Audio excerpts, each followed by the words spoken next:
Sir, stand up for me. Let me see some ID. I'm just eating, man. ID now. Do I look like I'm running anywhere? What are you doing here? Eating lunch. A black man sat peacefully on a park bench on a sunny April afternoon, eating chips from a bag and enjoying the shade of an oak tree.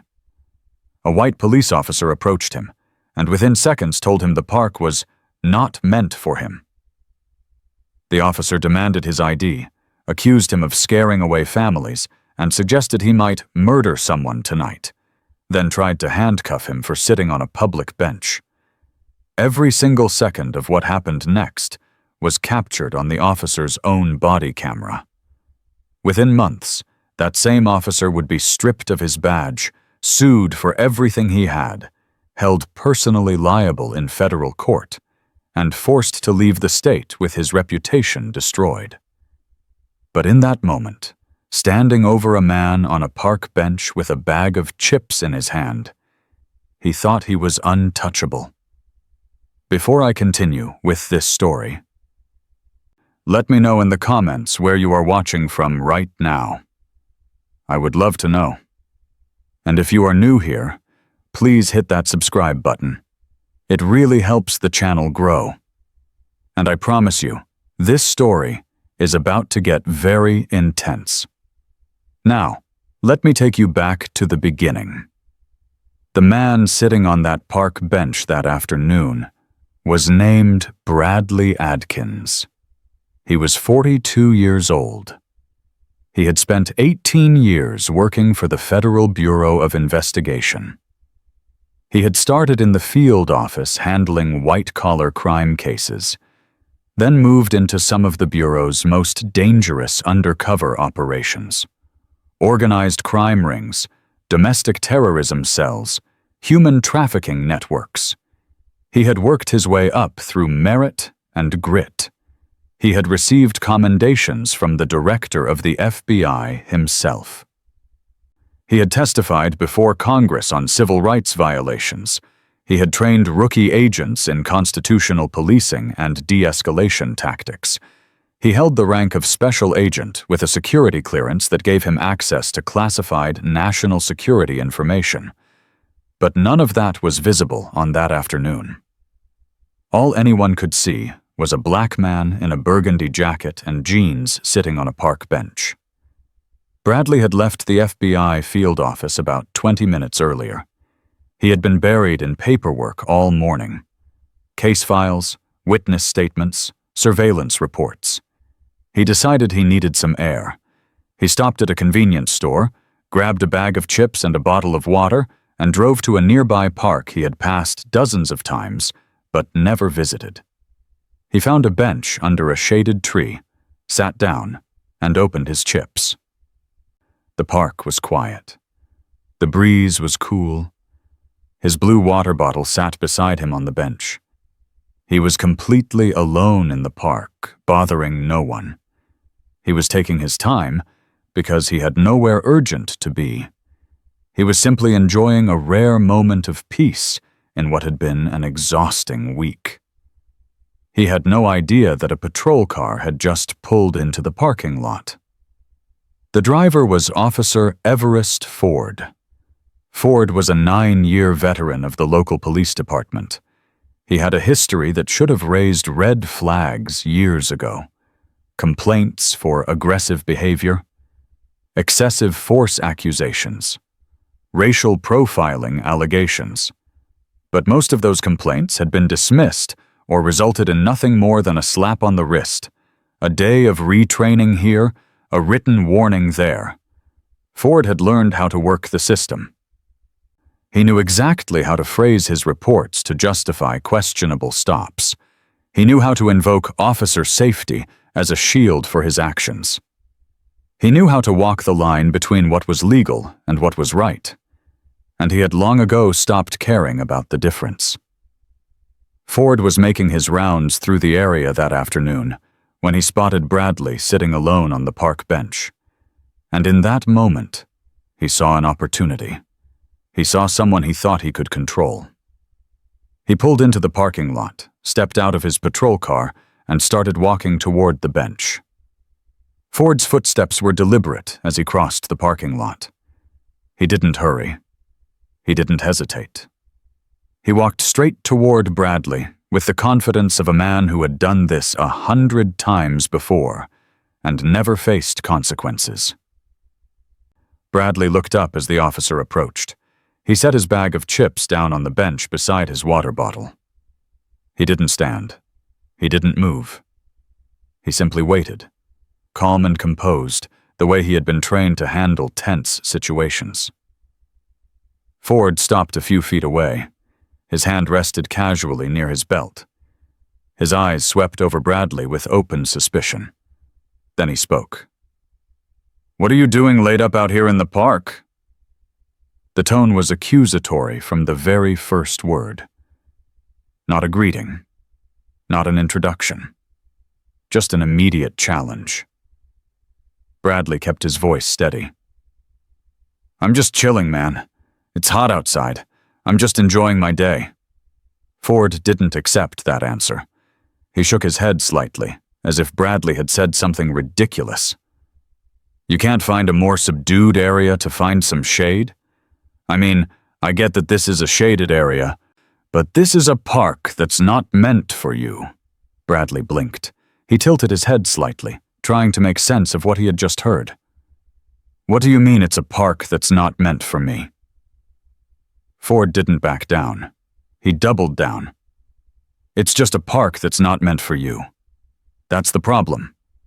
Where are you headed? Are you headed home, or you don't have a home? You should either head home, or if there's no home, there's better places for you to kind of park for the night. This isn't the place." Bradley stared at him. The implication was crystal clear. Ford wasn't asking questions. He was making assumptions. Dangerous ones. "Am I bothering anybody?" Bradley asked. "You're frustrating me because you're discouraging the park from being used. A guy like you being out here, it's frustrating to see." Bradley's jaw tightened. "What do you mean by like me?" Ford didn't answer directly. He didn't have to. His meaning was already painfully obvious. He shifted his weight. His hand moved closer to his duty belt.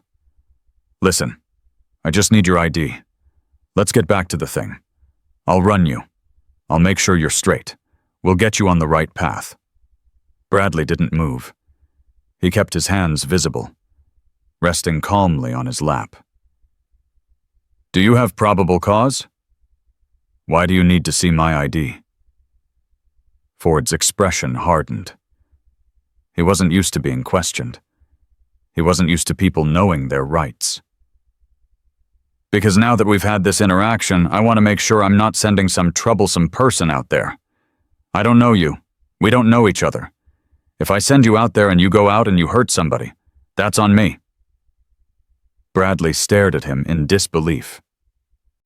"What makes you think me sitting right here minding my own business means I'll go out there and hurt somebody?" Ford didn't hesitate. "Nothing. But we're going to run your ID, and we're going to make sure that's not the case, because this camera is not going to show me on the news as the man that just let someone go who killed a whole nice family." The words hung in the air. Absurd, paranoid, completely detached from reality. Bradley took a slow breath. He could feel his pulse rising, but he kept his voice level. "That's crazy. I'm just sitting here." Ford shook his head. "I'm not assuming anything. I'm here to protect and serve. I'm protecting you from what you may or may not do. I'd rather have you let me see your ID, find out you're safe, move you along to a nice, cool space for your protection, as well as everyone else's. Everyone else comes to the park, you cause a problem, then we have to go a different route." Bradley's eyes stayed locked on Ford. The logic was circular. The justification was fabricated. And every single word of it was being recorded on the body camera clipped to Ford's chest. Ford took a step closer. "So go ahead and stand up. Stand up. Put your bag towards me." Bradley didn't move immediately. He looked at Ford. He looked at the hand hovering near the handcuffs. He looked at the body camera recording everything. Then, he made a decision. He stood up slowly. He picked up his bag of chips and placed it on the bench. He moved his water bottle aside. Every movement was deliberate, non-threatening, calculated to show compliance without submission. Ford's voice came again, harder this time. "I'm not going to let you murder someone tonight. Give me that hand, my man. Don't fight it. We're going to slowly do this. We're going to get you cuffed." Bradley extended his hands, not because he had to, not because Ford had any legal authority to detain him, but because Bradley had spent 18 years in federal law enforcement, and he knew exactly how quickly situations like this could turn deadly. He knew that resistance, even lawful resistance, could give Ford the excuse he was looking for. Ford stepped closer and reached for his handcuffs. His fingers fumbled with the metal clasp. He grabbed Bradley's wrist. "Yeah, thank you. Thank you for complying because, again, I'm trying to protect you from yourself, my man. I don't know you. I don't know your mental stability." Bradley's voice cut through the absurdity, calm and clear. "Officer, what's your name?" Ford barely glanced at him. "Officer Johnson." "And what's your badge number?" Ford rattled it off without thinking. 37-9-5. Bradley nodded. He didn't pull away. He didn't raise his voice. He didn't curse or threaten or beg. He simply stood there, hands out, allowing himself to be handcuffed for the crime of sitting on a park bench, eating chips on a sunny afternoon. Ford tightened the cuffs around Bradley's wrists. He stepped back, satisfied. He had control. He had compliance. He had a black man in handcuffs. And in his mind, that meant he had won.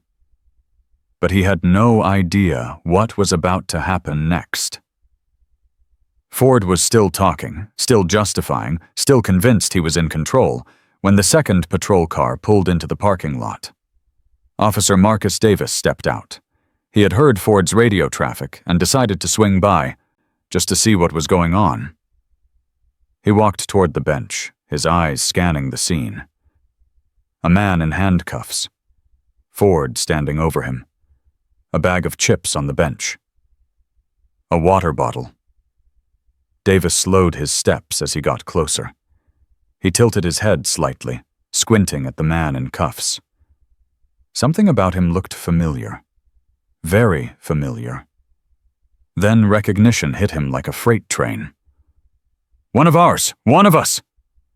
Ford turned, confused. "What do you mean?"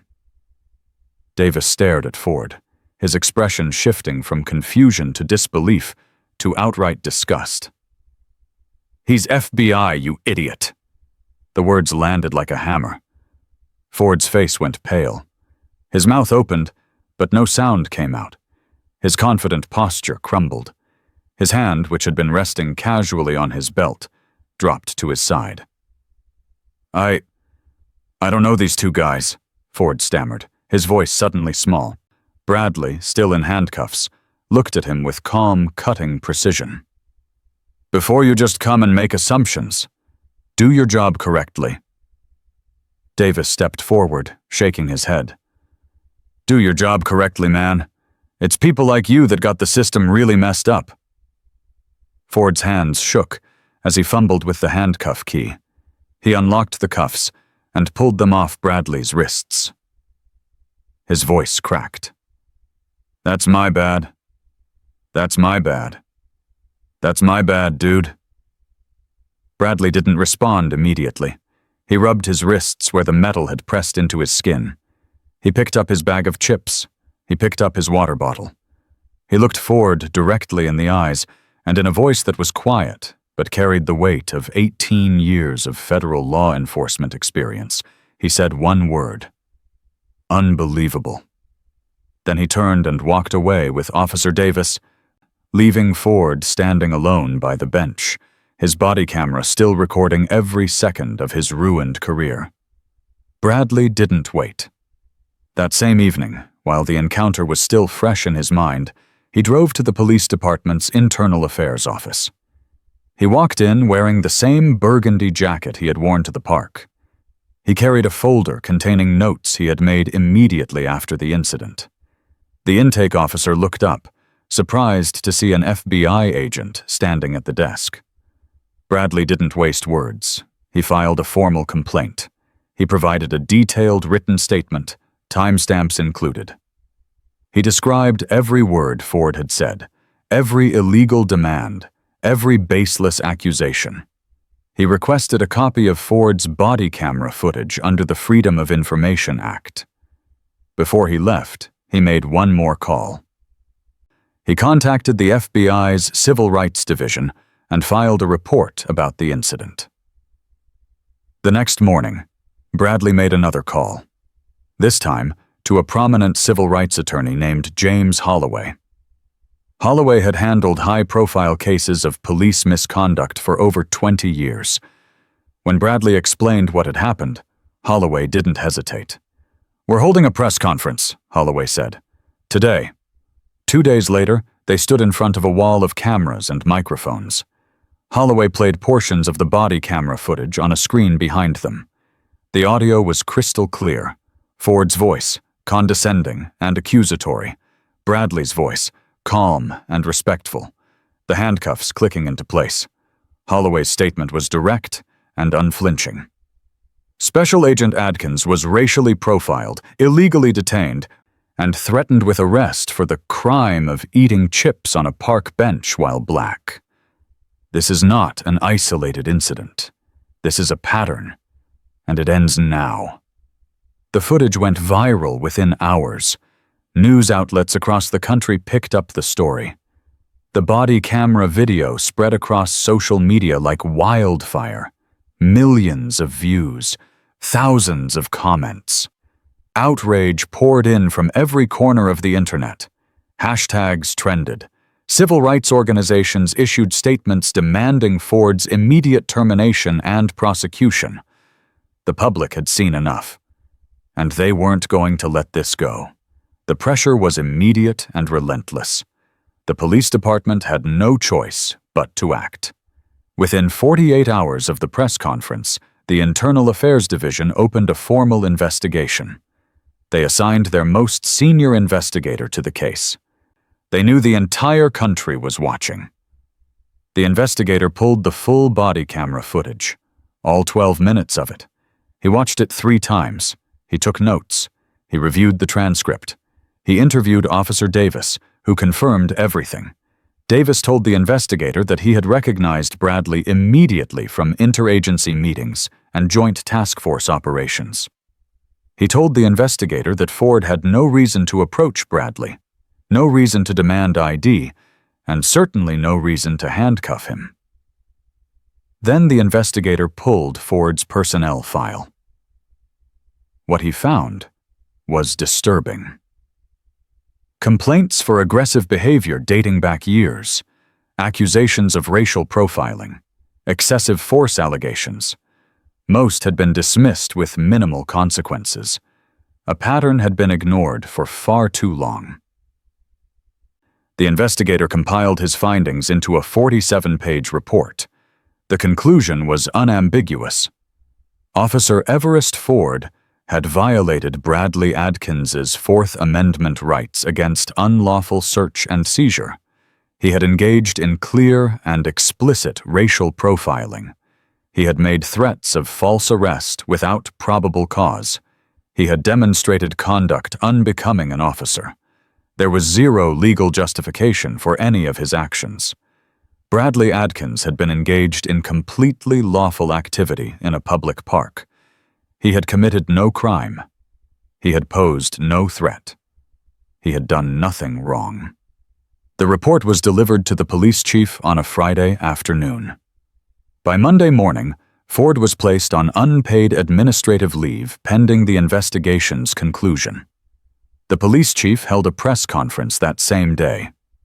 He stood behind a podium, flanked by the city's mayor and the head of the local NAACP chapter. His statement was brief, but forceful. There is no place in this department for officers who violate citizens' constitutional rights based on racial bias. We will hold our officers accountable. Period. 3 weeks later, the police chief held another press conference. This time, there was no ambiguity. No carefully worded statements about ongoing reviews. Just a direct announcement. After a thorough investigation, Officer Everest Ford has been terminated for cause, effective immediately. The chief's voice was firm. There is no place in this department for officers who violate citizens' constitutional rights based on racial bias. Ford lost his badge, his pension eligibility, his law enforcement certification. Everything he had built over 9 years was gone in a single press conference. But Bradley wasn't finished. His attorney, James Holloway, filed a federal civil rights lawsuit under 42 U.S.C. Section 1983. The complaint alleged violations of Bradley's 4th and 14th Amendment rights. It sought compensatory damages for the humiliation, emotional distress, and violation of constitutional protections. It also sought punitive damages to send a message that this behavior would not be tolerated. The case went to trial 8 months later. The courtroom was packed. Reporters lined the walls. The jury watched the full body camera footage on a large screen. They heard Ford's voice telling Bradley the park was not meant for him. They heard him accuse Bradley of being a potential murderer. They watched him put handcuffs on a man who had done nothing wrong. Bradley took the stand. He testified about the fear he felt, despite his training and experience. He testified about the humiliation of being handcuffed in public for eating chips. He testified about what it meant to be treated like a criminal simply for existing in a public space. The jury deliberated for less than 3 hours. They found in Bradley's favor. They awarded him substantial compensatory and punitive damages, and critically, they held Ford personally liable. The judgment would follow him for the rest of his life. Ford's homeowner's insurance refused to cover the judgment. They argued it resulted from intentional misconduct, not an accident. Ford was financially ruined. He couldn't find work in law enforcement. Any wages he earned were subject to garnishment. He filed for bankruptcy, but the judgment survived. He moved to another state, hoping for a fresh start. But a simple Google search of his name brought up the viral video and the news coverage. His reputation was destroyed beyond repair. Bradley could have walked away. He could have taken the settlement, returned to his work at the FBI, and let the story fade into the background. But he didn't. Instead, he turned his experience into a platform for change. He began speaking at police academies across the country. He stood in front of rooms full of rookie officers and told them exactly what happened on that park bench. He showed them the body camera footage. He walked them through every moment where Ford had a chance to make a different choice, and didn't. He talked about constitutional policing, implicit bias, and the real-world consequences of racial profiling. His message was direct. You have power, use it responsibly, because the person you profile today could be an FBI agent, or a doctor, or a teacher, or just someone trying to eat chips in peace, and you won't know until it's too late. Bradley also worked with civil rights organizations to push for systemic reforms. He advocated for mandatory body camera activation policies. He pushed for anti-bias training requirements that went beyond checkbox exercises. He testified before city councils in support of civilian oversight boards. Several jurisdictions adopted reforms directly because of his advocacy and the visibility of his case. Bradley returned to his work at the FBI with renewed purpose. He didn't tell his story for sympathy. He told it as evidence that the system could work when officers were held accountable. He told it as proof that even those with badges and credentials weren't immune to racial profiling. His message was always the same. If this can happen to an FBI agent, imagine what happens to those without my resources, training, and credibility. In interviews, Bradley often reflected on that day in the park. I knew my rights. I knew how to de-escalate. I knew the cameras were rolling. Most people don't have those advantages. That's why this fight matters. Not just for me, but for everyone who's been told they don't belong in a public park on a sunny day. And that fight continues.